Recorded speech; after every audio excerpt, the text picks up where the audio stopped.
Good morning friends. आज हम लोग कक्षा 10 के सबसे प्रमुख चैप्टर और कहिए तो बिल्कुल नए चैप्टर, क्योंकि आप लोग 9th क्लास तक इसके विषय में कुछ विशेष जानकारी का लगभग कोई जानकारी ही नहीं होगी। वो चैप्टर हम लोग आज शुरू करने जा रहे हैं। वो चैप्टर क्या है? त्रिकोणमिति। अब सबसे महत्वपूर्ण चैप्टर क्यों हम बोले, थोड़ा सा इस पर डिस्कस कर लिया जाए। ऐसा नहीं है कि सबसे अधिक क्वेश्चन इसी से आते हैं मैट्रिक क्लास की परीक्षा में, लेकिन सबसे प्रमुख चैप्टर इसलिए मैं बोल रहा हूँ क्योंकि जब आगे जाके 10वीं के बाद जब इंटर में आप जाइएगा और अगर साइंस लीजिएगा तो समझ जाइए कि सबसे महत्वपूर्ण हो जाएगा। क्योंकि अगर आपको ट्रिगो पर पकड़ नहीं है तो ना तो आपको कैलकुलस सही में समझ में आएगा, ना ही उसके बाद वेक्टर हो गया, प्लेन हो गया, जो भी चैप्टर है, और खास करके फिजिक्स तो और भी ज़्यादा टेढ़ा हो जाएगा अगर आपको त्रिकोणमिति का परिचय नहीं हो। इसीलिए मैं इसको बोल रहा हूँ कि त्रिकोणमिति बहुत ही महत्वपूर्ण चैप्टर है और इसको बिल्कुल बेसिकली से, जिसको बोला जाता है क छ रे बी सी डी, वहाँ से मैं आप लोगों को एकदम शुरू करूँगा और आशा करूँगा कि आप लोग अच्छी तरह से इसको समझेंगे और समझ करके उसका आगे उपयोग करेंगे। ठीक है, आज मैं आप लोगों का बेसिक से शुरू करूंगा बिल्कुल डिफिनेशन के साथ और अंत तक पहुंचाऊंगा। खैर अंत तक तो पूरा नहीं हो पाएगा, लेकिन हाँ जहाँ तक हो पाएगा वीडियो को ज़्यादा लंबा नहीं करूंगा, मैं आप लोगों को पूरा समझाने का प्रयास करूंगा। ठीक है, एक रिक्वेस्ट और आप लोगों से है कि अगर हमारे वीडियो अच्छे लगते हों तो लाइक करें, शेयर करें, साथ साथ अगर कुछ कमियां नजर आती हो तो आप बोलें, कमेंट बॉक्स में उसके बारे में बताएं ताकि मैं उसमें सुधार कर सकूं और आप लोगों को और अच्छे अच्छे कंटेंट आप लोगों तक पहुंचा सकूं। चलिए इसके साथ ही मैं शुरू करता हूं। त्रिकोणमिति नाम से ही स्पष्ट हो गया, त्रिकोण और मिति। त्रि का अर्थ क्या हुआ? त्रि का अर्थ होता है तीन। कोण समझते होंगे परिभाषा आप लोग, कोण की परिभाषा कोण के विषय में बता रहा है। दो रेखाएं जो एक ही बिंदु से जिनका उभयनिष्ठ बिंदु, दो रेखाएं नहीं कही, दो किरणें जिनका उभयनिष्ठ बिंदु एक ही हो, इनसे बनी ज्यामितीय आकृति कोण कहलाती है। इस आकृति को कोण कहते हैं, तो उस कोण को ही दर्शा रहा है। और मिति, मिति का अर्थ होता है मापना। मिति का अर्थ होता है मापना। तो यही परिभाषा हो गया त्रिकोणमिति का, अर्थात गणित की वह शाखा जिसके अंतर्गत, ठीक है, गणित की वह शाखा जिसके अंतर्गत त्रिभुज के तीनों कोणों और उनके भुजाओं के संबंधों का अध्ययन किया जाता है, वो शाखा ही हमारा क्या कहलाता है? त्रिकोणमिति। अब यहाँ पर देखिए हम त्रिभुज बोल दिए, इसका मतलब नहीं हुआ कि हम लोग इसको चतुर्भुज में यूज नहीं कर पाएंगे और कहीं भी यूज नहीं कर पाएंगे, लेकिन वहां पर भी आप जब इसका अध्ययन कीजिएगा तो पहले त्रिगो के रूप में उसको समकोण त्रिभुज में कन्वर्ट होता है, उसके बाद उसका सोल्यूशन होता है। ठीक है, तो त्रिकोणमिति की परिभाषा मिल गई हमको, गणित की वह शाखा जिसके अंतर्गत त्रिभुज के कोणों एवं भुजाओं के बीच संबंधों को, रिलेशन को अध्ययन किया जाता है, वो हमारा शास्त्र, वो शाखा जो है गणित की, वही शाखा क्या कहलाती है? त्रिकोणमिति। ठीक है, जहां तक चर्चा आती है त्रिकोणमिति के उद्भव की, तो सबसे पहले हमारे यहाँ आर्यभट्ट के संदर्भ में कहा जाता है कि सबसे पहले साइन शब्द जो हमारे त्रिकोणमिति का पहला लेटर था, सीनस के नाम से उन्होंने ही बात दिया। उसके बाद फिर कॉसाइन का आविष्कार फिर बहुत बाद में हुआ, फिर टैन, कॉजेट इत्यादि आते गए और त्रिकोणमिति शाखा का विस्तार हो गया। ठीक है, मैं उस पर तो नहीं डिटेल जाऊंगा, उनके इतिहास की चर्चा नहीं करूंगा, बस इस पर आता हूं। तो त्रिकोणमिति की परिभाषा स्पष्ट हो गई कि गणित की वह शाखा जिसके अंतर्गत त्रिभुज के तीनों कोणों और उनके भुजाओं के संबंधों का अध्ययन किया जाए, वही है हमारा क्या चीज? त्रिकोणमिति।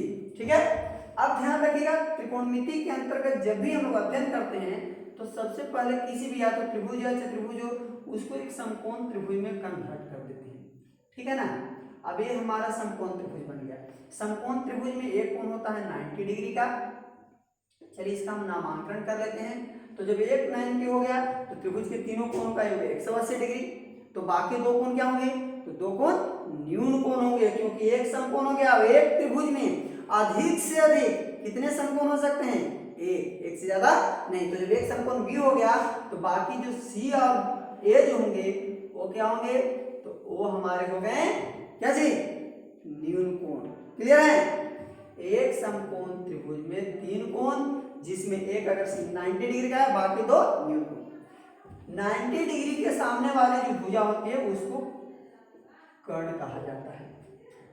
ठीक है? बाकी दो भुजाओं को हम लोग एक को लंब और एक को आधार बोलते हैं। अब यहाँ पर किसको लंब बोलेंगे, किसको आधार बोलेंगे, ये भी कंफ्यूजन है। तो ये कंफ्यूजन दूर कैसे होगा? किसको हम लंब बोलेंगे? तो ध्यान रखिएगा, जिस कोण को इंडिकेशन करेगा, जिस कोण को सूचित करेगा, उसकी सम्मुख भुजा जो होती है वो कहलाता है लंब। ठीक है? यानी कि इसको हम लोग बोलेंगे लंब या सम्मुख भुजा। सम्मुख भुजा को क्या कहा जाता है? लंब। थीटा कोण का इंडिकेशन लेकर चल रहे हैं तो थीटा कोण के सम्मुख भुजा जो होगा वो लंब कहलाता है। और थीटा कोण के जो जस्ट बगल वाली भुजा होती है कर्ण को छोड़कर, जो दूसरा भुजा होगा जिसको हम बोलते हैं आसन्न भुजा। क्या बोलते हैं? आसन्न भुजा। आसन्न भुजा। आसन्न भुजा को हम लोग आधार भी कहते हैं। इसको हम लोग संकेत के रूप में P परपेंडिकुलर हो गया, B बेस हो गया और H हाइपोटेनस हो गया। ठीक है? ये समकोण त्रिभुज के तीनों भुजाएं हो गई। इसको आप लोग को भली भांति ध्यान रखना होगा। और किसके लिए ये तीनों का नामकरण किया? तो कर्ण खैर डिपेंडेंट है कि 90 के सामने वाला कर्ण होगा, लेकिन बाकी दो को लंब और आधार बदलते हैं। वो डिपेंड किस पर करता है? तो वो डिपेंड करता है न्यून कोण पर। किस न्यून कोण की चर्चा कर रहे हैं? अगर हम इस न्यून कोण फाई की चर्चा अगर करते हैं तो फाई की चर्चा जब करेंगे ना तो क्या हो जाएगा? ये BC जो है हमारा वो हो जाएगा और AB हो जाएगा आधार। लेकिन हम लोग थीटा कोण के लिए चले हैं, आप लिख देते हैं न्यून कोण थीटा के लिए। किसके लिए? थीटा के लिए। थीटा के लिए चले, ठीक ना? न्यून कोण थीटा के लिए ये जो हमारा AB हो गया वो लंब हो गया, या सम्मुख भुजा बोलिए या फिर परपेंडिकुलर बोलिए। सीधे सीधे ध्यान रखना, जिस कोण को सूचित करेगा उसके सम्मुख भुजा लंब, बगल वाली भुजा आधार, एक बच्चा सपोर्ट। क्लियर है? अगर ये इंडिकेट करता है ये हो जाएगा लंब, ये हो जाएगा हमारा आधार। क्लियर है? कर्म तो परफेक्ट रहेगा भाई। तो ये तीनों को आपको ध्यान रखना है। नामांकन कंप्लीट रहेगा, आशा करूंगा आप लोग कंप्लीट इसको करेंगे। अब चलते हैं आगे। त्रिभुज के तीनों कोणों और भुजाओं का अध्ययन कर रहे हैं। तो अध्ययन करने यानी कि त्रिभुज के जो 3 भुजाएं हैं और किसी एक कोण थीटा के लिए जब तीनों भुजाओं को परस्पर आपस में अनुपात किया जाए 2-2 के लेकर के, तो 3 वस्तुओं में से 2 वस्तुओं को चुनने के कितने तरीके होते हैं? 6 तरीका होता है। ठीक है? 3 चीज लेकर के और 3 वस्तु में से 2 वस्तुओं को लेकर के सजा रहे हैं, सीक्वेंस बना रहे हैं, तो 6 तरीका होता है। वो आप जब जाएगा अगले कक्षा में तो पढ़ेगा क्या है उसको, क्या बोलते हैं उसको, क्रमचय संचय। ठीक है? परमुटेशन कॉम्बिनेशन, उसमें समझिए उसकी चर्चा नहीं करेंगे। 3 भुजा में से 2 भुजा को लेकर के परस्पर अनुपात कीजिएगा तो आपको 6 अनुपात मिलता है। वो 6 अनुपात को ही हम लोग कहते हैं त्रिकोणमितीय निष्पत्तियां। ठीक है? क्या बोलते हैं? त्रिकोणमितीय निष्पत्तियां। कैसे परिभाषा देंगे?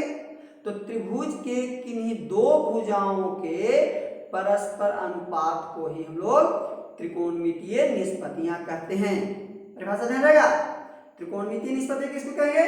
तो त्रिभुज के किसी समकोण त्रिभुज के किसी कोण थीटा के लिए परस्पर 2 भुजाओं का जो अनुपात होगा उस 2 भुजाओं के अनुपात को त्रिकोणमितीय निष्पत्तियां कहते हैं। कंप्लीट। चलिए ये कौन कौन है निष्पत्तियां? पहले हम लोग देखते हैं कौन कौन 6 अनुपात मिलेगा। ये देख लीजिए, पहला अनुपात मिलेगा। चलिए हम लोग यहाँ से शुरू करते हैं, कर्ण और लंब को लेते हैं। तो एक मिलेगा कर्ण और एक मिलेगा कर्ण बटा एक लंब अनुपात बनेगा, और एक बनेगा लंब बटा कर्ण। ठीक है? दूसरा देखिए आधार बटा कर्ण बनेगा, और एक बनेगा कर्ण बटा आधार, अपोजिट लेके चल रहे हैं। और एक बनेगा लंब बटा आधार, और एक बनेगा आधार बटा लंब। अब बताइए 6 का अनुपात मिला, तो इस आधार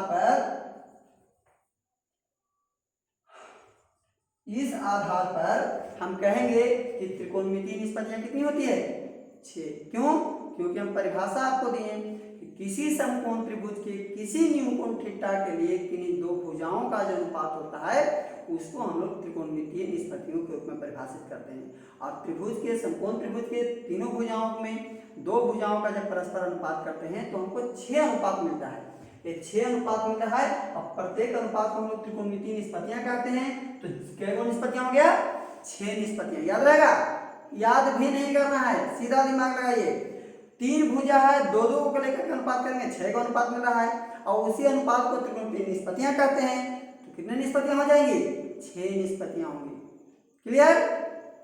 चलिए अब ये 6 निष्पत्तियां कौन कौन है इसके बारे में भी जानकारी लेते हैं। ठीक है, तो पहला त्रिकोणमितीय निष्पत्ति है जिसके बारे में हम लोग परिभाषा किस प्रकार से देते हैं। तो देखिए सबसे पहला है साइन।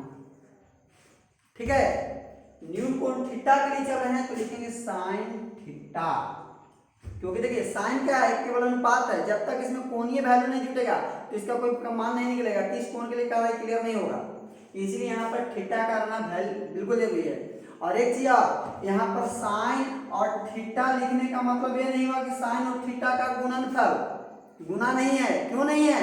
क्योंकि साइन क्या है? एक अनुपात है और थीटा क्या है? किस कोण के लिए अनुपात निकाल रहे हैं, ये इंडिकेशन कर रहा है थीटा। ये नहीं कि साइन और थीटा है गुना के रूप में। क्लियर है ना? ये ऑब्जेक्टिव क्वेश्चन परीक्षा में पूछा जाता है, इसलिए इसको ध्यान रखिएगा। इसका मतलब ये नहीं कि साइन और थीटा गुना में है।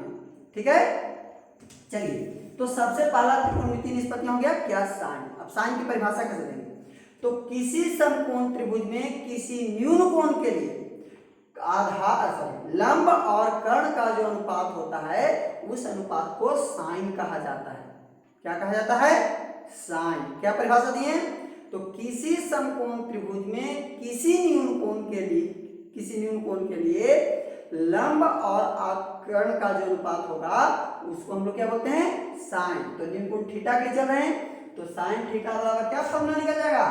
लंब बटा कर्ण। ठीक है, लंब को इंग्लिश से क्या कर रहे हैं लोग? पी, और कर्ण को क्या कर रहे हैं? एच। तो पी बाई एच निकल गया। अब आइए कॉस थीटा, दूसरा त्रिकोणमितीय निष्पत्तियां हैं, इसका परिभाषा दीजिए। एक चीज और थोड़ा सा बताते चलता हूं। ये साइन का शॉर्ट नेम है साइन, इसका फुल नेम है साइनाइन। क्या नाम है? साइनाइन। और हिंदी नेम क्या है इसका? साइन का हिंदी नेम ज्या। क्या नाम है? ज्या। ठीक है, आधा ज या ज्या। ठीक है, ये हम यहां लिख देते हैं ज्या। साइन का हिंदी नेम ज्या।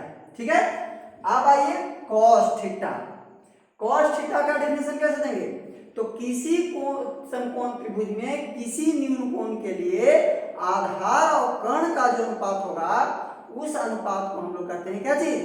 उसको बोलते हैं कॉस थीटा। ठीक है, यानी कॉस थीटा बराबर हो जाएगा आधार बटा कर्ण। आधार को किससे इंडिकेट कर रहे हैं? पी से, और इसको एच से। ठीक है, कॉस थीटा का इंग्लिश नेम क्या है? तो इसको है कोज्या।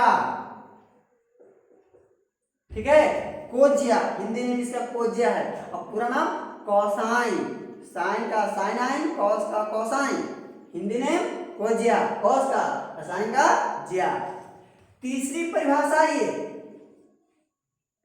Tan theta. इसकी परिभाषा है किसी समकोण त्रिभुज में किसी न्यून कोण के लिए लंब और आधार का जो अनुपात आएगा उसको बोलते हैं हम लोग क्या चीज? Tan theta. ठीक है, टैन थीटा नहीं टैन कहा जाता है, थीटा कोण को दर्शाता है। अब आइए इसका हिंदी नेम क्या है? इसका पूरा नाम होता है टेंजेंट। ठीक है, और इसका हिंदी नेम है स्पर्शज्या। चलिए सबका कंप्लीट। कोज्या, ज्या, कोज्या, स्पर्शज्या, साइन, कॉस, टेन। फॉर्मूला लंब कर्ण, लंब बटा कर्ण, आधार बटा कर्ण और लंब बटा आधार। कंप्लीट यहां तक। चलिए अब चलते हैं आगे। अब देखिए लंब बटा कर्ण था, ठीक है। एक और रिलेशन हम वहां पर ऊपर लिखे थे, कर्ण बटा लंब भी। तो इसका ठीक अपोजिट उल्टा कौशिक होता है, हाँ कौशिक थीटा। अब देखिए इसको हिंदी नेम है कोटिज्या, क्या नाम है, कोटिज्या, ठीक है। और cos थीटा चूंकि साइन का अपोजिट है, इधर आप लोग का स्पष्ट होगा, नहीं स्पष्ट होगा, छोड़ नीचे लिख देते हैं, इसका अपोजिट यहाँ पर हम लोग एरो से कर रहे हैं या ऐसे कर देते हैं। सबसे पहले tan का अपोजिट ले लेते हैं ताकि थोड़ा समझने में आसान होगा। tan का जस्ट अपोजिट, tan का अपोजिट होता है cot, इसका फुल नेम होगा कॉजेन, थीटा यहाँ पर लग गया, इसका सूत्र हो जाएगा इसका उल्टा आधार बटा लंब। अब अगर डिफिनेशन हम यहाँ पर हम नहीं बोल रहे हैं आप लोगों के, इसलिए नहीं बोल रहे हैं कि इसका डिफिनेशन अपने से बिल्कुल परिभाषा वही है, केवल ये बोलना है कि किसी समकोण त्रिभुज में किसी न्यूनकोण थीटा के लिए आधार और लंब का जो अनुपात होगा उसको बोलते हैं कॉट, ठीक है। इंग्लिश में भी यहाँ पर देते जाइए p बाई बी, ये हो जाएगा b बाई बी, ठीक है। अब आइए कौशिक, इसका हिंदी नाम देख लीजिए कोटि स्पर्शज्या, ठीक है। उसके बाद है सेक, ये हो गया इसका अपोजिट, ठीक ना। अब देखिए सेक थीटा, सेक थीटा को क्या बोलेंगे, तो सेक थीटा का होता है सेकेंड होता है, और हिंदी नेम है इसका कोटि कोज्या, ठीक है। और इसका सूत्र क्या होता है, तो चूंकि कॉस का अपोजिट है तो इसी का अपोजिट आएगा, यानी कि कर्ण बटा आधार। क्या लिखेंगे यहाँ पर, तो यहाँ पे आएगा h बाई बी, क्लियर है। और तीसरा है ये हो गया कॉस का अपोजिट, ध्यान रखिएगा, ठीक है। तीसरा है कौशिक, इसका फॉर्मूला चूंकि साइन का अपोजिट है तो साइन वाला ही मान चलेगा, साइन का क्या था लंब बटा कर्ण, तो याद हो जाएगा कर्ण बटा लंब, ठीक है, h बाई पी, ठीक ना। इसका हिंदी नेम क्या होगा, तो कोटिज्या होगा, कोटिज्या, क्लियर हो गया। ये 6 त्रिकोणमितीय निष्पत्तियां हैं। कैसे याद करेंगे, तो सिंपल याद रखना है, पहला तरीका ट्रिक नहीं बता, ट्रिक बताएंगे लेकिन अभी केवल ऐसे बताते हैं। साइन कॉस टेन सबका अपोजिट ले लीजिए, कॉसेक सेक और कॉट, फिर से sine cos tan cosec sec और कॉट, ठीक है। हिंदी याद करने की जरूरत नहीं है, पिछले साइन कॉट चलता है। एक चीज आप लोग याद करो तो फॉर्मूला भी याद कर लीजिए, साइन थीटा लंब बटा कर्ण, कॉस थीटा आधार बटे कर्ण, टेन थीटा लंब बटे आधार, कॉसेक थीटा कर्ण बटे लंब, सेक थीटा कर्ण बटे आधार, टेन थीटा आधार बटे लंब, ठीक है। इसके लिए एक छोटा सा ट्रिक आप लोगों को बता देता हूं, देखिए याद रखिएगा, वेरी सिंपल, अगर पसंद आए तो याद रखिएगा, नहीं तो सिंपल ऐसे याद हम लोग रखेंगे, ठीक ना। देखिएगा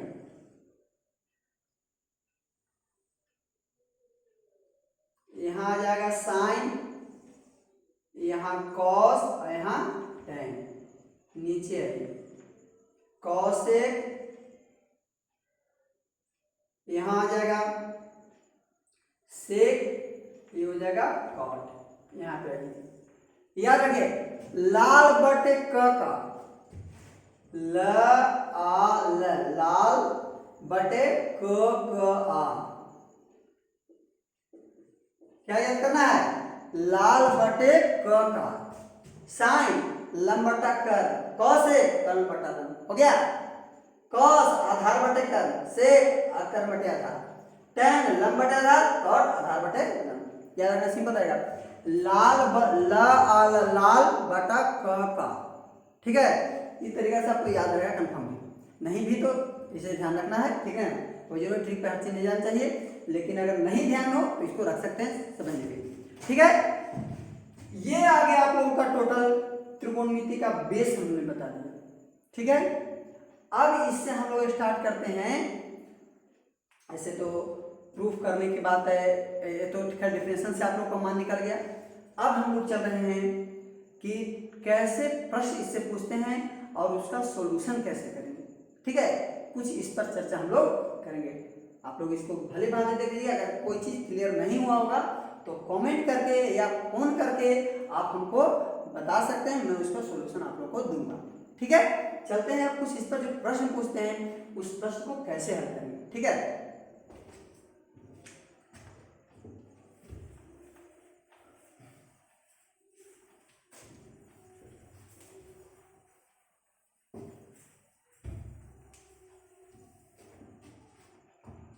चलिए अब इस पर क्वेश्चन क्या देगा आपको, बेसिक से शुरू वहीं से चलते भी। साइन थीटा बराबर दिया हुआ है 1/2। ठीक है, साइन थीटा बराबर क्या दिया हुआ है 1/2। कहेगा कि अन्य 5 त्रिकोणमितीय निष्पत्तियों को ज्ञात करें। ठीक है, चलिए हम लोग निकालते हैं। तो साइन थीटा बराबर फॉर्मूला क्या होता है, तो चूंकि साइन थीटा बराबर 1/2 है और सूत्र होता है लंब बटा कोण। और सबसे पहले एक समकोण त्रिभुज आप लोग जैसे ही हल करना हो एक समकोण त्रिभुज बिल्कुल बना लीजिएगा। और चूंकि यहाँ कह रहा है थीटा तो इस न्यून कोण में यहाँ पर रख लीजिए थीटा। आप बाकी कहीं रहे उसको कोई दिक्कत नहीं, ये आपको 90 डिग्री यहाँ रहा।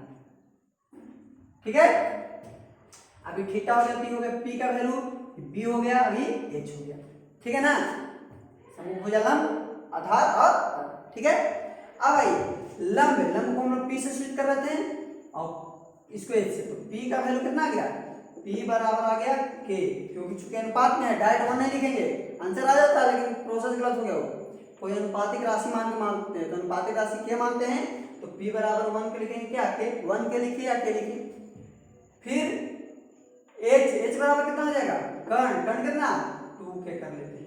ठीक है, अब देखिए लंब और कोण दिया हुआ है, तो सबसे पहले आपको काम इसमें करना क्या है कि तीनों भुजा की जानकारी प्राप्त कर लेनी है।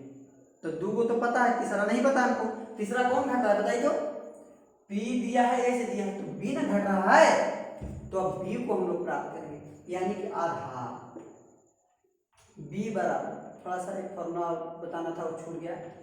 B को बोलते हैं आधार। आधार का फॉर्मूला होता है h² माइनस p²। 2 मिनट के लिए आप लोगों को थोड़ा डिस्टर्ब करूंगा, यहाँ पर मैं सूत्र उसको समझा देता हूँ। समकोण त्रिभुज में एक रिलेशन होता है जिसको बोलते हैं पाइथागोरस प्रमेय।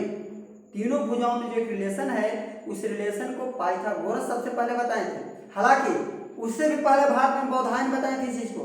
ठीक है, उसको बौधायन प्रमेय कहा जाता था, लेकिन बाद में न्यूटन उसको दूसरे रूप में बोले, न्यूटन कह रहे हैं पाइथागोरस, तब से उसको पाइथागोरस प्रमेय बोला जाने लगा। देखिए पाइथागोरस प्रमेय क्या है, कर्ण स्क्वायर बराबर लंब स्क्वायर जोड़ आधार का स्क्वायर, ये होता है फॉर्मूला तीनों भुजाओं में। अब यहाँ पर हमको निकालना है अगर आधार का वैल्यू, तो कैसे निकलेगा, तो कर्ण का स्क्वायर माइनस लंब का स्क्वायर। ठीक है, ये किसका वैल्यू निकल जाएगा, आधार का वैल्यू। ठीक है, इस पर से अगर केवल आधार का निकालना है तो स्क्वायर के रूट बढ़ जाएगा। उसी प्रकार अगर आपको लंब निकालना है तो क्या नहीं होगा फॉर्मूला, तो कर्ण स्क्वायर माइनस आधार का स्क्वायर का रूट ओवर, ये निकल गया हमको किसका वैल्यू, लंब का वैल्यू। ठीक है ना, तो बिल्कुल हमको बी यानी कि आधार निकालना था, तो यही फॉर्मूला चलेगा, कर्ण स्क्वायर माइनस लंब स्क्वायर। तो कर्ण का वैल्यू हमारा यहाँ पर कितना है, कर्ण का वैल्यू हमारा क्या है 2k, तो हो जाएगा 2k का होल स्क्वायर माइनस p यानी कि क्या लंब, लंब कितना है k, तो हो जाएगा k का स्क्वायर, 2 दूनी के 4k square minus k square, घटाएंगे तो कितना हो जाएगा 3k स्क्वायर, वर्गमूल √3 आ जाएगा, यानी कि वैल्यू कितना आ गया हमको √3 के। देखिए p का वैल्यू हमको कितना था, k था, b का वैल्यू, h का वैल्यू कितना था 2k, अभी कितना आ गया √3k, प्राप्त हो गया ना। अब हम लोग सारे जो पांचों त्रिकोण की निष्पत्ति निकाला है ना, तो पांचों का यहाँ पर फॉर्मूला ले लीजिए और सारे के मान को यहाँ पर पुट कर दीजिए, काम क्लियर। देखिए साइन थीटा तो दिया हुआ ही था, कॉस थीटा का वैल्यू क्या सूत्र है, आधार बटा कर्ण, आधार का मान कितना आया √3k बटा बटा कर्ण का मान कितना आया, तो कर्ण का मान आया हम लोग के 2k था, आया नहीं तो था, तो √3/2 आ गया। फिर क्या है tan थीटा, लंब बटा आधार, लंब कितना के, अभी कितना √3 के से के कैंसिल, 1/√3, ठीक है। कॉट थीटा, तो कॉट थीटा का मान कितना हुआ, आधार, कॉट थीटा का होता है आधार बटा लंब, यानी b/p √3k/k, यानी √3 आ गया, ठीक है। उसके बाद 1 2 3 निकल गया ना, कॉसेक और सेक ये दोनों के इसके अपोजिट होते हैं, उसको निकाल सकते हैं आप लोग, निकालते, चलिए निकाल देते हैं। यहाँ पर नहीं दिखाई पड़ेगा, इधर आ जाए, इधर आ जाते हैं। कॉसेक थीटा, कॉसेक थीटा का क्या होता है, तो कॉसेक थीटा होता है कर्ण बटा लंब, यानी साइन का अपोजिट, सीधे कर दीजिए 2/1, लिख लीजिए फॉर्मूला, कर्ण बटा लंब h/p, h का मान 2k, इसका मान k, यानी कि k से कट गया 2/1, 2 आएगा। उसके बाद सेक थीटा, सेक थीटा क्या होता है, आधार लंब बट कर्ण बटा आधार, कर्ण का मान कितना, तो कर्ण का मान 2k और इसका मान √3k, कैसे के कैंसिल कर देंगे 2/√, ठीक है। तो इस प्रोसेस से इसको हल करते हैं। अब मैं सोच रहा हूँ कि एनसीईआरटी का जो फर्स्ट चैप्टर होगा उस चैप्टर से रिलेटेड आप लोग का सॉल्यूशन कर दूंगा। उसके बाद फिर